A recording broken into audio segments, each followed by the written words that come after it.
Bem-vindo, amigo assinante! Eu sou a Mauri Nunes e a gente está começando agora mais uma Arquibancada aqui no Band Esporte. E hoje com dois convidados super especiais presencialmente aqui comigo, dois profissionais que eu conheço e admiro bastante. A gente vai fazer um debate sobre nutricionista e nutrólogo. Qual é a principal diferença? Será que eles brigam entre si? Já já no debate esportivo Band Esporte.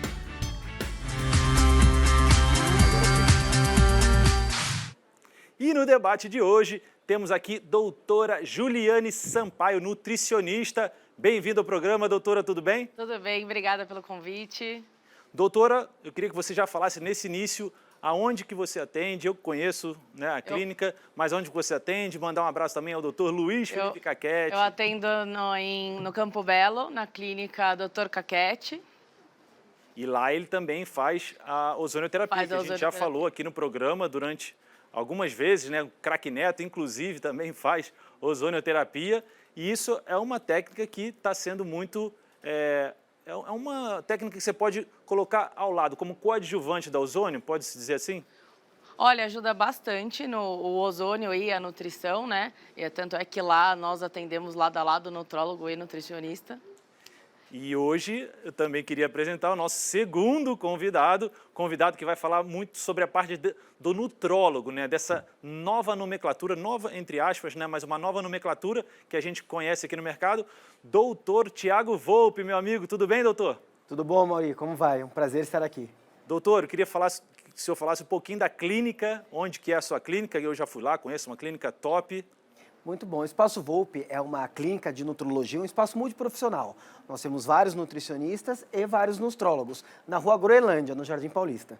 Então, eu queria colocar só o Instagram deles aí, Stefano, por favor, doutor Tiago Volpi, para quem estiver buscando um nutrólogo, tá aí, ó, doutor Tiago Volpi. E eu não sei se já apareceu, mas o da doutora Juliane Sampaio. Eu tenho algumas perguntas, inclusive a minha esposa me ajudou a fazer algumas perguntas, ela que é cliente aí do nutricionismo, né, em geral, nutrólogo, enfim, ela faz várias dietas e eu tenho adotado algumas aqui. Queria trazer um pouco para o lado do esporte, mas começar perguntando qual é a principal diferença entre nutricionista e nutrólogo. Existe essa diferença? Um briga com o outro? Como é que funciona essa relação entre vocês dois, começando com a doutora Juliane? Existe sim uma diferença e a nutricionista, ela estuda a ciência dos alimentos, né? Especificamente, né? Diferente do nutrólogo, né? Que acho que o doutor pode explicar melhor. Eu diria que o nutrólogo, ele estuda especialmente o ser humano. O nutrólogo, ele fez a faculdade de medicina, ele é um clínico e depois ele estuda a relação dos alimentos com o ser humano, seja na prevenção de doenças e no tratamento de doenças que a pessoa já tenha. Hoje, tanto a nutrição, né, o nutricionista quanto o nutrólogo, eles estão muito ligados a quem quer fazer uma dieta, quem quer perder peso, né? Ganhar peso, em alguns casos, que o cara quer ganhar mais massa muscular e perder... Enfim, qual é o tipo de, não só de esportista, mas o tipo de pessoa que procura vocês inicialmente, quando chega lá? Qual é a que vem mais... A maioria que me procura é aquela pessoa que começou a fazer uma atividade física, não importa qual, mas resolveu agora, começou o ano, quero mudar de vida, quero ser saudável, quero ser fitness. Sim. E aí me procura. E aí você consegue pedir um exame, tentar... Geralmente vocês pedem um exame de sangue, né? Isso, a gente pede uns exames bioquímicos para saber como que está a pessoa, né? O metabolismo da pessoa, e aí para a gente definir, porque às vezes a pessoa chega querendo uma coisa, mas durante a consulta ela sai com outro objetivo. Que normalmente acho que em geral é ganhar massa ou perder peso? Normalmente é perder peso. Perder peso. Assim funciona também com o nutrólogo? A maior parte dos pacientes nos procura com aqueles que querem emagrecer. Muitos pacientes também estão querendo prevenir doenças, eles estão querendo viver mais e melhor. No início, nós vamos estudar o ser humano primeiro, exames de sangue, exames de intolerância alimentar, exames genéticos, descobrir que tipo de bactéria você tem no seu intestino. Depois disso, é a hora que nós vamos determinar se ele vai precisar de algum tipo de dieta, e a partir do momento que eu determinei que tipo de dieta, é a nutricionista que vai conseguir traduzir isso para o dia a dia dele. Então, se eu tenho um paciente que tem um pré-diabetes, eu vou pedir para ele reduzir os carboidratos ou comer somente carboidratos integrais. Eu vou falar, faz uma dieta low carb. Nesse momento, ela que vai transformar isso, por exemplo, em, vamos dizer, Realidade. 2 bifes com brócolis e couve-flor ou algum outro alimento. Então, a orientação ela vai traduzir isso para a vida real. Então, basicamente, o trabalho do nutrólogo junto com o do nutricionista são 2 funções complementares, né? Sim. Que, pelo que a gente está entendendo, né? Eu acho que o pessoal de casa deve ter essa mesma dúvida, se eu vou no nutrólogo, se eu vou no nutricionista. Eu fiquei na dúvida inicialmente, acabei indo nos 2, fui no Ozônio, fui em todo mundo para ver o que era melhor, mas eu acho que é bem importante que isso seja entendido, que um não é contra o outro, né? Não. Um é complementar do outro. Estou certo, doutor? Depende do outro, né? Com certeza. Tanto no Espaço Volpe, a consulta com o nutrólogo já é feita junto com a consulta de um nutricionista. O trabalho é complementar, nós trabalhamos juntos, nós não trabalhamos um contra o outro. Isso é muito importante. Em relação aos esportistas, trazendo um pouco mais para o esporte, aquele cara que joga futebol de final de semana ou aquela mulher que vai para a academia 2, 3 vezes por semana, qual é a principal indicação que vocês têm como nutricionista, como nutrólogo, para eles, principalmente durante esse momento que nós estamos vivendo, né, na atualidade, de treinar com máscara, de toda uma forma diferente do que era antes, né, nesse novo normal, do que era antes da pandemia? Tem que se alimentar bem, principalmente antes de ir para o treino, né? Depende do objetivo da pessoa, o pós-treino, a alimentação do pós-treino é importante também. E tomar todos os cuidados devido, tem que usar máscara, né? Algum alimento assim específico que possa ajudar a ter uma imunidade maior, e a gente está entendendo cada vez mais, né, dessa doença, que quem tem imunidade baixa tem mais chance de pegar, estou certo ou errado, doutor? Sim, já existem vários estudos já que estão mostrando uma relação muito grande entre a vitamina D e uma imunidade melhor. Com a imunidade já está comprovada a relação da vitamina D. E vários estudos estão mostrando que ela pode ser benéfica no caso do Covid especificamente. E uma coisa importante citar, quais são os grandes grupos de risco? Quando que o Covid vai se agravar? Um deles é quando as pessoas são mais velhas, e lembrando que a gente pode trabalhar com a idade biológica. Se a pessoa é saudável, ela vai ter 80, mas vai ter um organismo de 60. E a segunda delas é a obesidade. Se a pessoa está acima do peso, a chance dela complicar é muito maior. Quanto à atividade física, acho que a Ju já falou, tem que ter uma alimentação adequada. Ela precisa saber se ela está saudável, se não tem nenhuma doença que possa acabar prejudicando a atividade esportiva. E atividades esportivas, se tiverem uma aproximação social, tem que ser feitas de máscara. Talvez no ar livre, quando você não está em um ambiente em que muitas outras pessoas vão frequentar, possa ser feita sem. E de quanto em quanto tempo que o paciente precisa manter, voltar, né? Hoje em dia, eu acho que já pode fazer até uma consulta online, né? Sim. De repente, uma de retorno, algo desse tipo, pode ser online. Mas, normalmente, de quanto em quanto tempo o paciente procura vocês? Nos protocolos da clínica é de 30 em 30 dias. 30 em 30? 30 em 30. Mas pode ser feita essa consulta online? A primeira consulta é ideal ser presencial, porque tem toda aquela antropometria que a gente tira, né? Faz as medidas da pessoa, faz a bioimpedância, né? Que a gente vê o peso da pessoa, então, o que é massa magra, o que é gordura. Bioimpedância eu sei o que é, mas eu queria que você explicasse. Eu acho que o doutor também, eu fiz lá uma... Sim, com ele. a bioimpedância é um aparelho que, através da passagem de correntes elétricas no seu corpo, vai determinar quantos quilos você tem de gordura, quantos litros você tem de né? água, Dá exatamente quantos os quilos números. você tem de massa muscular. E aí, Exatamente. com esse resultado em mãos, vocês conseguem, com muito mais facilidade, direcionar e traçar metas, né? Se ele quer perder um peso, se ele quer ganhar massa magra. Então, esse teste, eu acho que os dois fazem. É fundamental. Fundamental, né? Tanto a bioimpedância, como no caso do nutrólogo, como nós vamos fazer alguns diagnósticos, os exames de sangue, os exames complementares. O médico, dependendo da doença da pessoa, ou se ela só quer emagrecer, ela vai passar a cada 2 ou 3 meses, mas a nutricionista no Espaço Volpe funciona da mesma maneira, uma vez a cada 30 dias. 30 dias. Interessante. Bom saber isso, que vocês não têm me falado para voltar de cada 30 e 30, não. Pode Tenho voltar, voltado a cada 3 meses lá, às vezes passa até 6. Mas significa que o resultado está sendo bom, né? Quando o resultado não está sendo bom, você volta com mais frequência, né? Quando Liga o mais paciente é frequente. determinado também, a gente consegue falar para ele voltar um pouquinho depois. Tá. E em relação aos atletas de alta performance, o que deve ser, assim, qual é a principal dica que vocês podem dar para os atletas que talvez não sejam um atleta profissional, mas que treinam diariamente, que se esforçam, que fazem exercício? Alguma dica importante, doutor?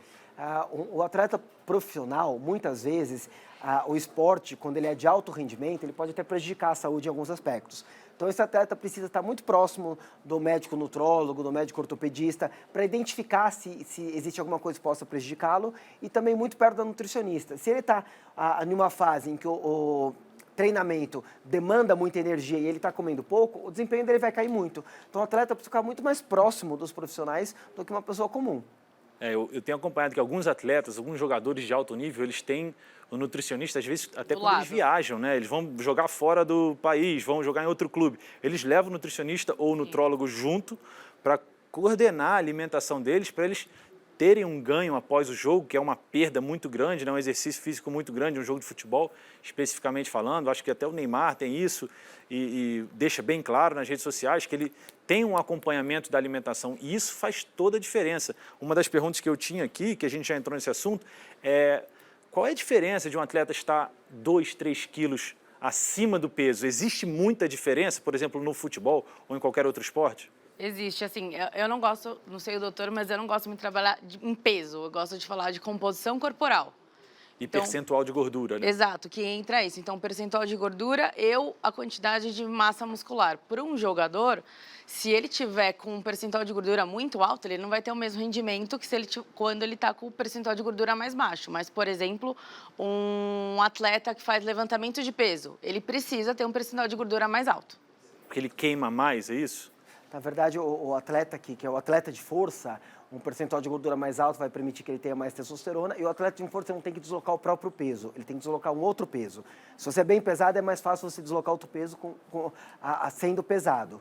O atleta de futebol, não só o percentual de gordura vai importar, como o atleta de futebol, vamos dizer que ele tenha 100 quilos com 8% de gordura. Para você, mesmo com um percentual baixo, para você deslocar 100 quilos de um lado do campo para outro, vai exigir uma energia muito grande, os atletas mais leves vão passá-lo. Então, cada modalidade esportiva, ela vai ter seu percentual de gordura ideal e mesmo seu peso. Tem modalidades que não adianta o cara ter 6% de gordura se ele pesar 100 quilos, ele não vai conseguir correr. Você pegar um basquete, por exemplo, principalmente a realidade americana, na NBA, se o cara não tiver muito peso, ele vai dar 3 trombadas e vai ser quebrado da quadra. Sim. Então, cada esporte tem seu peso, cada esporte tem o seu percentual de gordura. E, claro, de acordo com o corpo, né, e os exames que esse paciente ou esse atleta fez, né? Porque a gente vê, quando você estava falando, estava lembrando, né, a ginástica olímpica, os atletas são bem menores, né? Então, provavelmente, a alimentação de um atleta da ginástica olímpica é diferente da alimentação de um atleta do basquete, né? Mas aí, voltando para o atleta de final de semana, que é aquele que joga um futebolzinho de vez em quando, ou dá uma corridinha no parque, existe uma alimentação específica, redução de carboidrato, diminuir o álcool, o açúcar, tudo que a gente já sabe, mas quais são as principais dicas que vocês podem dar para esses atletas de final de semana, assim como eu atualmente?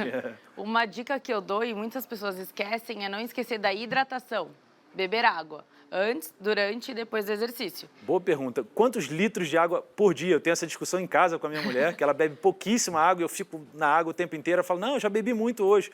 E eu fico bebendo porque todo mundo diz que tem que beber muita água. Então, existe, assim, 3 litros de água por dia? Existe um número certo?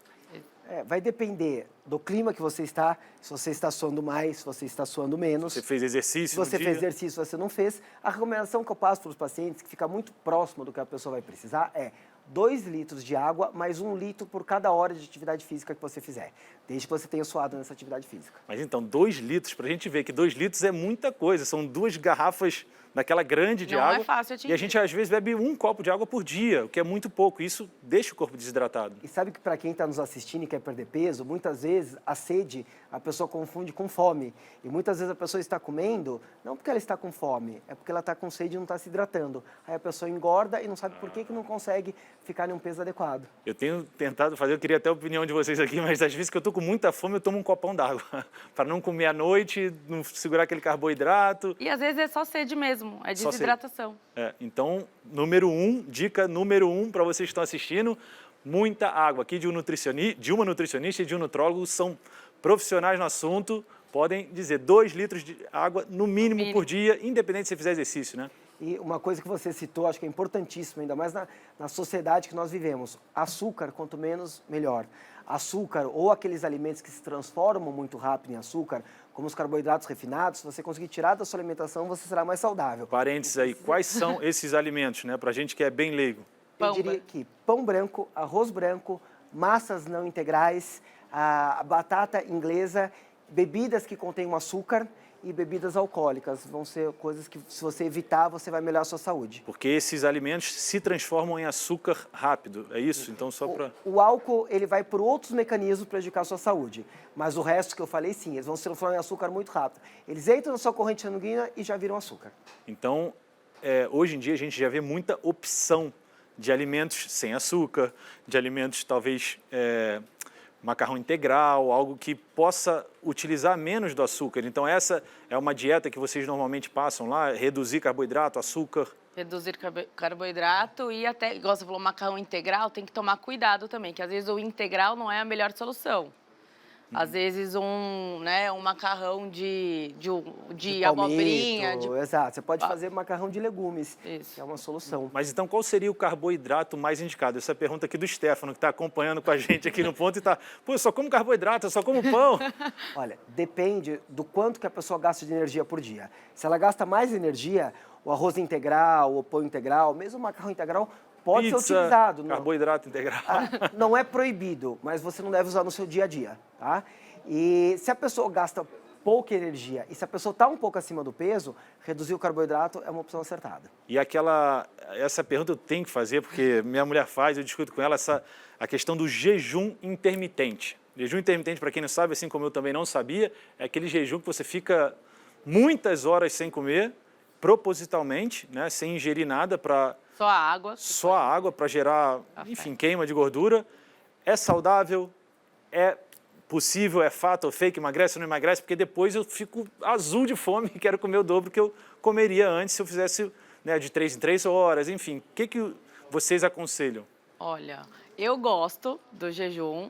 Vários artigos científicos, metade, na verdade, dos artigos são a favor e metade não. Mas acho que um jejum, para quem vai começar, tem que começar devagar. Não dá para ficar 20 horas sem comer a primeira vez. Começar com 8, 12... Começar com 8, depois vai para 12, depois vai para 14, 16. E tem que lembrar que o sono também conta, né? Então dá para contar, fazer a contabilização com o sono. Sim. Mas eu gosto bastante, tem vários estudos falando que ajudam... Para quem quer perder peso, né? Para quem quer perder peso, ele ajuda também a diminuir, por exemplo, o colesterol alto, se a glicemia está muito alta, ele ajuda também.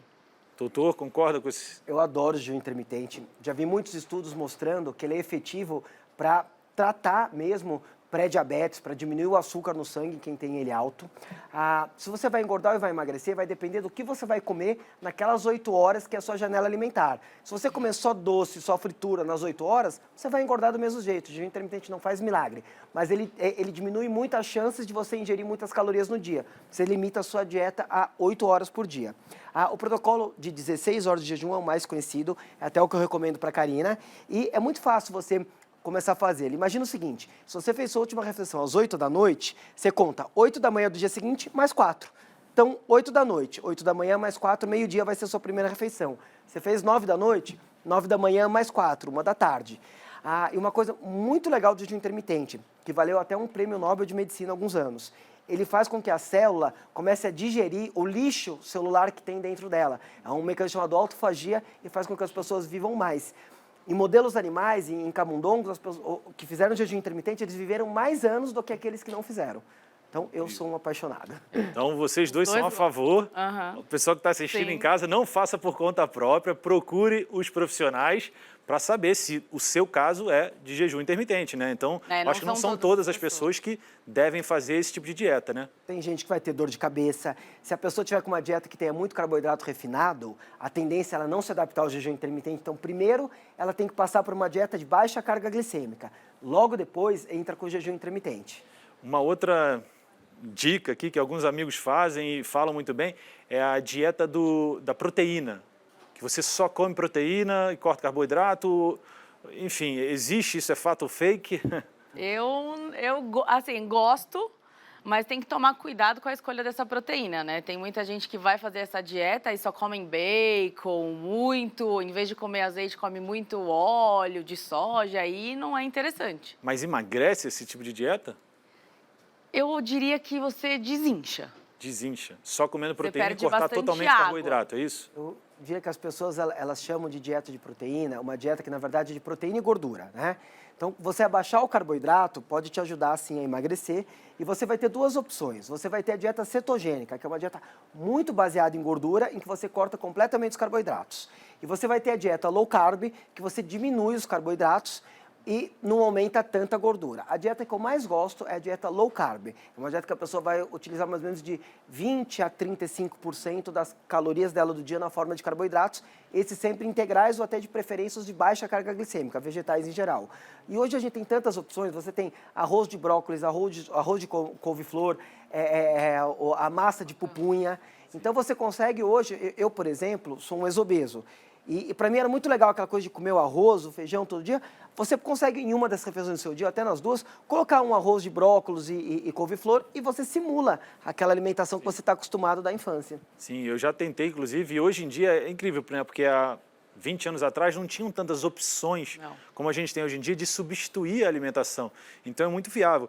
Uma última pergunta que eu fiz aqui, gravei na verdade um comentário, sobre o nutrólogo. A minha impressão que eu tinha é que você busca o nutrólogo para ele te recomendar remédios manipulados com as vitaminas que estão em falta no seu corpo, né, em geral, ou com as vitaminas que você precisa ganhar, seja testosterona, seja a vitamina D, a vitamina E, que a gente já falou aqui. Até que ponto isso é legal assim, para o esportista e se é realmente essa a visão do nutrólogo? Para qualquer atleta, seja final de semana, seja esportista, se existe uma deficiência, se ela for reposta, vai ser benéfica. Então, o nutrólogo, basicamente, ele vai avaliar a pessoa, saber qual é o tipo de dieta que ela precisa, pode orientar ela a fazer uma atividade física, mas não prescrever a atividade física, vai ver se ela precisa de reposição de alguma vitamina, que pode ser feita tanto através da própria alimentação, como através de suplementação com cápsulas, quanto às vezes através de suplementação injetável, cada caso é um caso, vai ver se precisa de reposição de hormônios, como testosterona, se precisa baixar algum hormônio, às vezes o cortisol pode estar alto, a insulina pode estar alta, e nos casos de pessoas que tenham doenças, você vai precisar de algum medicamento. Então, se a pessoa tem diabetes, ela vai precisar de um medicamento para diabetes. Se a pessoa tem a hipercolesterolemia, ela vai precisar de um medicamento para o colesterol. Onde que existe uma interação muito legal com a nutricionista. Porque quando nós vemos que a pessoa tem ou ela tem uma doença ou pode ter uma doença, nós queremos prevenir essa doença. Aí tem um tipo de dieta que tem que ser feito. A hora que nós jogamos o paciente para a nutricionista para ela aplicar isso no dia a dia dele. E por que? Pode complementar. E complementando, humanamente, às vezes é impossível comer esse nutriente que está faltando. E sem contar que aqui no Brasil o solo é muito pobre. Sim. Então, e aí vem o remédio manipulado. O suplemento. Suplemento. Então, a gente não chama de remédio, né? É um suplemento. Agrega a dieta, né? Pode ser um suplemento, mas pode ter uma manipulação. Pode ser manipulado.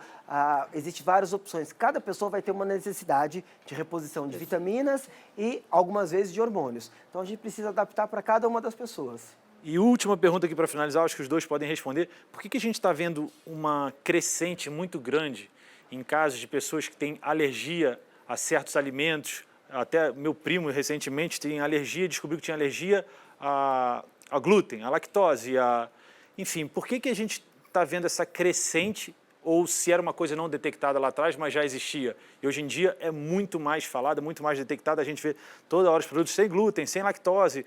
Por que dessa? Será que os alimentos ficam mais no micro-ondas? Enfim, tem vários mitos aí e fatos e fakes aí sobre essa questão. Eu creio que é porque o ser humano aprendeu a modificar muito o alimento. Então, até uma dica muito importante para quem está nos assistindo. Você comer aquela comida que chama de comida de verdade, a comida que seu avô, sua avó comia, é muito saudável. A partir do momento que você começa a modificar o alimento, o ser humano está acostumado com um tipo de alimento há milhares e milhares de anos. O glúten, por exemplo, que existia em 1930, é completamente diferente do glúten de hoje, porque ele foi modificado geneticamente, através de várias seleções.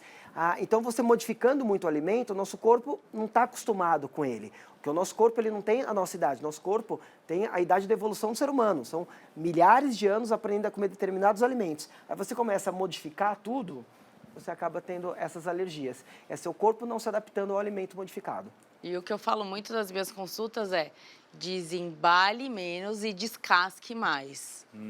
Desembale menos, não... Né? Sem industrializados, tem coisas que não precisam. Hoje, às vezes, tem milho cortadinho a vácuo, não precisa disso. Você pode comprar um milho na espiga. Porque normalmente esse milho que já está embalado ou esse enlatado, ele foi mais modificado do que um milho que sai da... In natura. Natural, né? Então, Exato. bem interessante. Desembale menos e descasque mais. Descasque mais. É o alimento que nosso corpo está acostumado há milhares de anos. Que é o Que é o in natural. natura, da né? terra, né? E mesmo assim, hoje em dia, ainda tem os alimentos que são um pouquinho manipulados. A gente vê aquela banana gigante, fala, nossa, que banana grande é essa? Teve algum tipo de produto que injetaram ali para aquela banana ficar daquele tamanho? Estou errado ou certo? Tá certíssimo. E não só o produto, às vezes a própria seleção genética. Eles passaram a selecionar só as bananas maiores, e eles vão eles vão selecionando o alimento de maneira que chega uma hora que esse alimento está muito diferente do que ele era originalmente, mesmo que eventualmente não seja um alimento geneticamente modificado em laboratório. Então, uma dica que a gente aprendeu aqui hoje nesse debate super importante, super interessante aqui sobre nutricionista e nutrólogo é, primeira dica, número 1, mais importante, beber pelo menos 2 litros de água por dia, desembale menos e descasque mais, gostei dessa, então alimentos mais naturais, mas óbvio, sempre seguindo as indicações do seu nutrólogo, do seu nutricionista. Se você ainda não tem um, procure. Se você não está em São Paulo, procure no seu estado, porque é muito importante você manter a alimentação, principalmente durante o período que a gente está vivendo, né? Que você tem que manter uma imunidade muito alta para manter a sua saúde em dia e, se eventualmente contrair o vírus, ser menos afetado. A gente estava conversando aqui em off, inclusive, né, que alguns amigos, conhecidos nossos, tiveram Covid e uns tiveram muitos sintomas e outros tiveram menos. Isso tem a ver com a imunidade do paciente? Sim. Sem dúvida. Tem a ver com a imunidade, a maneira que você tem os sintomas. Os indivíduos obesos, por exemplo, as chances deles virem a ser internados e complicarem pelo Covid é muito grande. Doutora? Não, compartilho da mesma resposta. Para finalizar, querem mandar um alô? Passou rápido, né? Eu falei que ia passar. Muito rápido. Querem mandar um alô para alguém? A gente está Eu quero estourando mandar o um tempo. abraço para a clínica do Dr. Caquete. O3 Ozônio O3 Spa. Quem Spa quiser fazer também. ozonioterapia, top, para mim Aqui, funciona. ali no Campo Belo. Estão convidados a conhecer a clínica também. Legal, eu vou colocar no Instagram também o @ deles dois, junto com o das clínicas. Doutor Thiago Volpi. Acho que o abraço que eu quero mandar é para a minha equipe, são para os outros médicos nutrólogos que a gente tem no Espaço Volpi, para as nutricionistas, para as fisioterapeutas, para as minhas assistentes, que uma delas está até aqui agora me vendo dali, que é a minha equipe que permite que eu consiga atender meus pacientes. Legal, e também para minha esposa aqui. E também para a sua esposa. Não tem ido lá, né? Está faltando. Está indo por telemedicina, né? Telemedicina. 2 semanas ela passou pela telemedicina. Legal, queria agradecer demais a presença de vocês dois aqui. Obrigado por terem tirado o tempo de vocês para vir aqui bater esse papo aqui super interessante com a gente. Já já a gente volta com o segundo bloco do Arquibancada.